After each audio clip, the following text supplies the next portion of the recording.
सुप्रभात बच्चों, आज हम आपकी पाठ्य पुस्तक हिंदी के पाठ 13 का अध्ययन करेंगे, जिसका शीर्षक है विराम चिन्ह। तो चलिए पाठ को पढ़ते हैं, जानते हैं विराम चिन्हों के विषय में क्या होते हैं, किस प्रकार से प्रयोग होता है। पाठ 13 विराम चिन्ह। आओ जाने। विराम के बिना भाषा का प्रवाह अनर्थक हो जाता है। मतलब विराम, अगर हम अपनी बातचीत हम कर रहे हैं, लगातार हम प्रवाह में बोलते जा रहे हैं, तो अगर हमें अच्छे से जानकारी नहीं है कि हमें कहाँ पर अपनी बात में रुकना है, ठहरना है, तो हमारा जो जो हम कहना चाह रहे हैं, कई बार उसका गलत अर्थ निकल जाता है, अनर्थ हो जाती है। विराम का अर्थ होता है रुकना। बोलते समय अपने विचारों एवं भावों को सही ढंग से व्यक्त करने के लिए बीच बीच में रुकना पड़ता है। इस रुकावट को विराम कहते हैं। तो हमें बीच बीच में अपनी बात कहते हुए रुकना पड़ता है। ये जो रुकना है, ये जो ठहरना है, ये विराम कहलाता है। भाषा को लिखते समय इन रुकावटों को व्यक्त करने के लिए कुछ चिन्हों का प्रयोग किया जाता है। भाषा में स्पष्टता लाने वाले इन चिन्हों को विराम चिन्ह कहते हैं। तो हम बोलते हुए तो थोड़ी थोड़ी देर के लिए ऐसे ही रुक जाते हैं, लेकिन लिखने में हम अपनी बात को कैसे बताएंगे कि हम यहाँ पर ठहर रहे हैं, हम यहाँ पर रुक रहे हैं। तो इसके लिए हम कुछ चिन्हों का प्रयोग करते हैं, जिन्हें हम कहते हैं विराम चिन्ह। इससे भाषा में स्पष्टता आती है, हर कोई हमारी बात को अच्छे से समझ पाता है। अब आती है परिभाषा। लिखित भाषा में स्पष्टता लाने के लिए प्रयोग किए जाने वाले चिन्हों को विराम चिन्ह कहते हैं। विराम चिन्हों के गलत प्रयोग से कभी कभी अर्थ बदल जाता है। जैसे पढ़ो मत लिखो। पढ़ने को कहा जा रहा है, पढ़ो मत लिखो, पढ़ने के लिए कहा जा रहा है, लिखने के लिए मना किया जा रहा है। अबे पढ़ो मत लिखो, लिखने को कहा जा रहा है और पढ़ने को मना किया जा रहा है। तो देख रहे हो आप, केवल एक छोटा सा अल्प विराम लगा है और हमारे वाक्य का अर्थ बदल गया है। हिंदी भाषा में प्रयुक्त होने वाले प्रमुख विराम चिन्ह निम्नलिखित है। पढ़ते हैं इनके बारे में। सबसे पहले आता है पूर्ण विराम। ऐसा होता है खड़े डंडे के रूप में, पाई के रूप में हम कह सकते हैं। पूर्ण विराम का प्रयोग वाक्य के पूर्ण होने पर किया जाता है, जब हमारा वाक्य समाप्त होता है तब। जैसे राधा गाती है, बंदर नाच रहा है।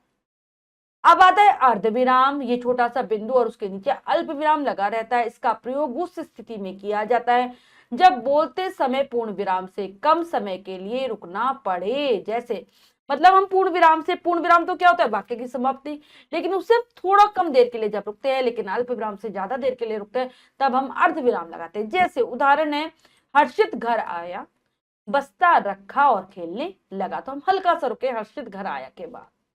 अब आते हैं अल्प विराम। ये देखो छोटा सा कॉमा। जब वाक्य को बोलते समय अर्ध विराम से भी कम समय के लिए रुकना पड़े, तो ऐसी स्थिति को व्यक्त करने के लिए अल्प विराम चिन्ह का प्रयोग करते हैं। और भी कम देर के लिए रुकना हो तब अल्प विराम लगेंगे। जैसे श्याम, मोहन, सुरेश और रमेश अच्छे बच्चे। हम देख रहे हैं कि हम कितना कम कम समय के लिए रुक रहे हैं, तब ये चिन्ह आएगा। फिर आते हैं प्रश्नवाचक चिन्ह। इस प्रकार से होते हैं, नाम से स्पष्ट है। इस चिन्ह का प्रयोग प्रश्नवाचक वाक्यों के अंत में किया जाता है। प्रश्न पूछने के काम आता है। आपका क्या नाम है? आप यहाँ क्यों आए? इसके उदाहरण हो गए। फिर आता है हमारा विस्मय आदि बोधक चिन्ह। ऐसा होता है बच्चों, देखो डंडा, एक खड़ा डंडा और उसके नीचे छोटी सी बिंदु। विस्मय यानी कि आश्चर्य, हर्ष यानी कि खुशी, प्रसन्नता, दुख आदि मनोभावों को प्रकट करने के लिए इस चिन्ह का प्रयोग किया जाता है। तो हमारे मन के भाव हैं, उनको प्रकट करने के काम आता है। साथ ही साथ हम इसमें विस्मयादि बोधक शब्दों का प्रयोग करते हैं और उसके बाद इस चिन्ह को लगाते हैं। ज्यादातर विस्मयादि बोधक शब्दों के बाद ही ये लगता है। जैसे छी, कितना गंदा स्थान है। अरे तुम आ गए। वाह क्या छक्का मारा है। शाबाश बहुत अच्छा खेले। तो यहाँ पर छी, वाह, अरे और शाबाश क्या है? विस्मय आदि बोधक शब्द है और इनके बाद इस चिन्ह का प्रयोग किया गया है। नेक्स्ट आता है हमारा योजक चिन्ह। छोटी सी लेटी रेखा। दो समान पदों को जोड़ने के लिए योजक चिन्ह का प्रयोग किया जाता है। जो एक जैसे पद होते हैं उनको जोड़ने के लिए, और कई बार विलोम शब्दों में, पुनरावृत्ति शब्दों में भी हम इसका प्रयोग देखते हैं। जैसे माता पिता, दिन रात, गुण दोष, सुख दुख, सीता गीता आदि इसके उदाहरण है। अब आते हैं निर्देशक चिन्ह। देखिए ये योजक चिन्ह से थोड़ा बड़ा है, लेकिन है लेटी रेखा के रूप में ही। यह चिन्ह भी योजक चिन्ह की भांति ही होता है, किंतु इसका आकार योजक चिन्ह से बड़ा होता है। इस चिन्ह का प्रयोग संवादों, वार्तालापों आदि में नाम के बाद किया जाता है। जब भी हम संवाद बोल रहे होते हैं, कोई आपस में वार्तालाप जब हम दिखाते हैं, तो नाम जो आता है उसके बाद इसको हम लगाते हैं। जैसे रमेश, आप कल कहाँ गए थे? सुरेश, मैं कल मामा जी के घर गया था। तो दोनों में आपस में वार्तालाप हो रहा है और उसके बाद हमने इस चिन्ह को लगाया है। अब आते हैं कोष्टक। इस प्रकार के होते हैं। इस चिन्ह का प्रयोग कठिन शब्दों के अर्थ स्पष्ट करने, भावों को स्पष्ट आदि करने के लिए किया जाता है। जब भी हम भाषा में कुछ लिख रहे होते हैं, ज्यादा कुछ बहुत सारे वाक्य लिख रहे होते हैं या एक वाक्य भी हम लिख रहे होते हैं, तो उसमें कुछ कठिन शब्द आ जाते हैं जिनके अर्थ हम बताते हुए चलना चाहते हैं, तब हम ब्रैकेट में उस शब्द का अर्थ लिख देते हैं। जैसे उदाहरण है, या फिर हम अपने भावों को स्पष्ट करने के लिए भी, जैसे अगर हम किसी का वार्तालाप दिखा रहे हैं, तो जो हम मन के जो भाव हैं वो दिखाने के लिए, जैसे हमने कहा अशोक चिंतित होते हुए, तो ब्रैकेट में लिख देंगे चिंतित होते हुए, यानी कि उसके मन के भाव को हम दर्शा रहे हैं, तब भी हम इसका करते हैं। जैसे जंबोदर, जंबोदर नहीं लंबोदर है, यहाँ पे लय कर लेंगे, लंबोदर गणेश विघ्नों को दूर करते हैं। तो हमने लंबोदर का अर्थ बताया गणेश और फिर अपना वाक्य पूर्ण किया।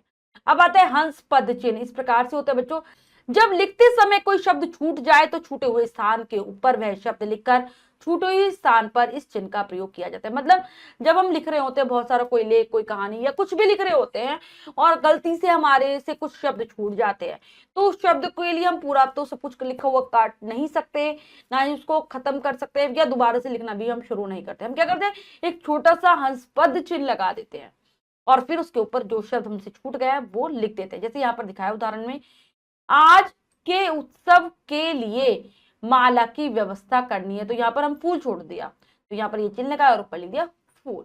ठीक है। अब आता है विवरण चिन्ह। इस प्रकार का होता है, देख रहे हैं हम दो बिंदु के आगे लेटी हुई रेखा छोटी सी। इस चिन्ह का प्रयोग विवरण देने के लिए किया जाता है, जैसे रचना के आधार पर वाक्य के भेद। तो यहाँ पर देखो भेद के बाद इन्होंने चिन्ह गलत लगा दिया, इसको हम ठीक कर लेते हैं, क्योंकि हमें क्या लगाना है, यहाँ पर हमें लगाना है विवरण चिन्ह, लेकिन इन्होंने लगा दिया है कौन सा चिन्ह, निर्देशक चिन्ह। नहीं, ऐसे। ठीक है, वाक्य के भेदों के बारे में हम विवरण दे रहे हैं, तब हम इस चिन्ह का प्रयोग करेंगे, सरल, संयुक्त और मिश्र। ठीक है, ये विवरण बताया हमने। अब है उद्धरण चिन्ह। ठीक है, ऐसा होता है, किसी कथन को कहने वाले ने जैसा कहा है उसी रूप में प्रस्तुत करने के लिए उद्धरण चिन्ह का प्रयोग किया जाता है। यानी कि कोई महापुरुषों का कथन है, हम किसी की भी बात को वैसा का वैसा ही दर्शा रहे हैं अपने वाक्यों में, या हम वैसा का वैसा ही लिख रहे हैं, तब हम इस चिन्ह को लगाते हैं। जैसे गुरु जी ने कहा खूब मन लगाकर पढ़ो, तो हम गुरु जी की बात को वैसे ही बता रहे हैं, खूब मन लगाकर पढ़ो में देख रहे हैं आप दोनों ओर उद्धरण चिन्ह लगाए। फिर आता है लाघव चिन्ह, छोटा सा शून्य। किसी शब्द को संक्षिप्त रूप में लिखने के लिए इस चिन्ह का प्रयोग किया जाता है। इस चिन्ह को संक्षेप सूचक चिन्ह भी कहा जाता है। मतलब किसी भी कोई बहुत बड़ा शब्द है उसको हम छोटे रूप में दिखा रहे हैं, तब हम इसको लगा देते हैं। जैसे, और पहला शुरू वाला जो अक्षर है उसके बाद हम इसको लगाते हैं। जैसे यहाँ पर है क्री प उ, इनमें लगा हुआ है ना, और इसका पूरा हो जाएगा कृपया पन्ना उल्टी। इसका अगर हम संक्षिप्त रूप दे रहे हैं तो ऐसे होगा। ऐसे ही पंडित, पंडित का जो संक्षिप्त रूप है पा के ऊपर बिंदु और फिर ये शून्य यानी कि लाघव चिन्ह लगाएं। तो बच्चों, हमने पाठ को बहुत अच्छे से पढ़कर समझा और विराम चिन्हों के विषय में जाना। अब हम अभ्यास कार्य करेंगे, क्या पढ़ा क्या सीखा हम इसे। पहला प्रश्न है, निम्नलिखित प्रश्नों के उत्तर लिखो। इन प्रश्नों के उत्तर आप स्वयं देने का प्रयास करेंगे। इसके बाद हमारा जो अगला प्रश्न है, निम्नलिखित वाक्यों को ध्यान से पढ़कर उनसे संबंधित उपयुक्त विराम चिन्हों के नाम लिखो। इसका प्रयोग वाक्य के पूर्ण होने पर किया जाता है, तो ये हमारा है पूर्ण विराम। प्रश्नवाचक वाक्यों के अंत में लगाया जाने वाला चिन्ह प्रश्नवाचक चिन्ह।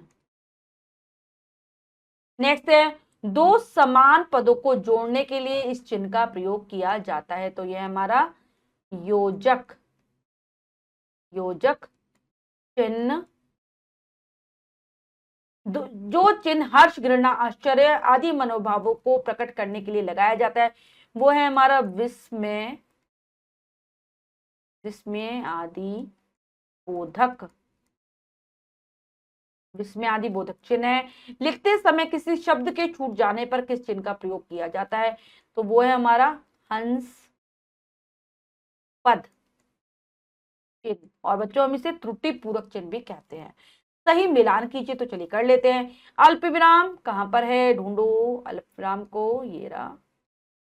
अर्धविराम अल्प विराम के नीचे, प्रश्न सूचक ऊपर, निर्देशक उसके नीचे, फिर है पूर्ण विराम उसके नीचे, उद्धरण चिन्ह ये योजक ये रहा और कोष्टक ये रहा।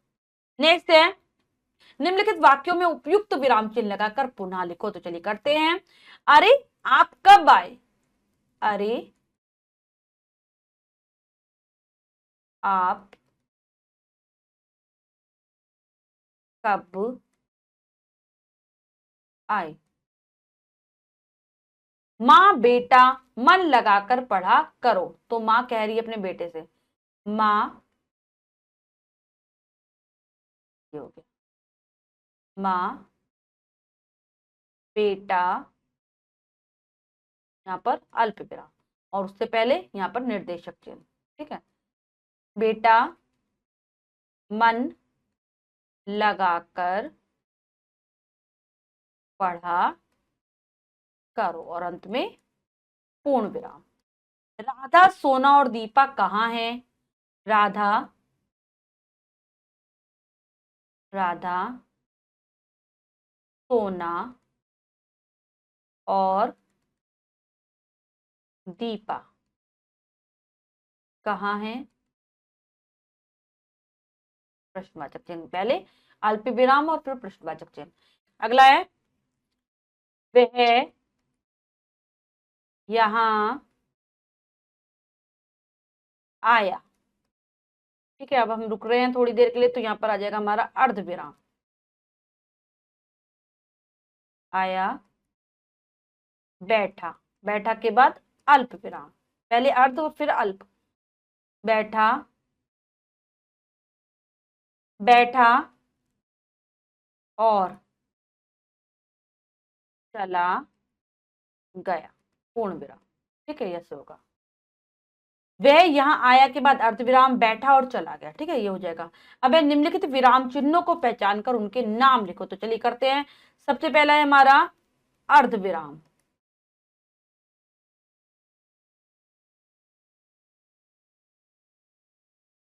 फिर है अल्प विराम, नेक्स्ट है हमारा हंस पद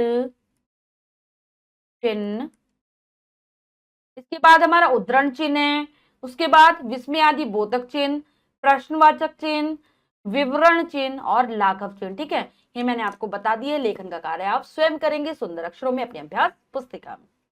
बच्चों, आज हमने पाठ के माध्यम से विराम चिन्हों के विषय में विस्तार पूर्वक जाना। आशा करती हूँ ये पाठ आप बहुत अच्छे से समझ गए होंगे। पाठ को फिर से पढ़ेंगे। मिलते हैं अगली कक्षा में नए पाठ के साथ। तब तक के लिए स्वस्थ रहिए, प्रसन्न रहिए। धन्यवाद।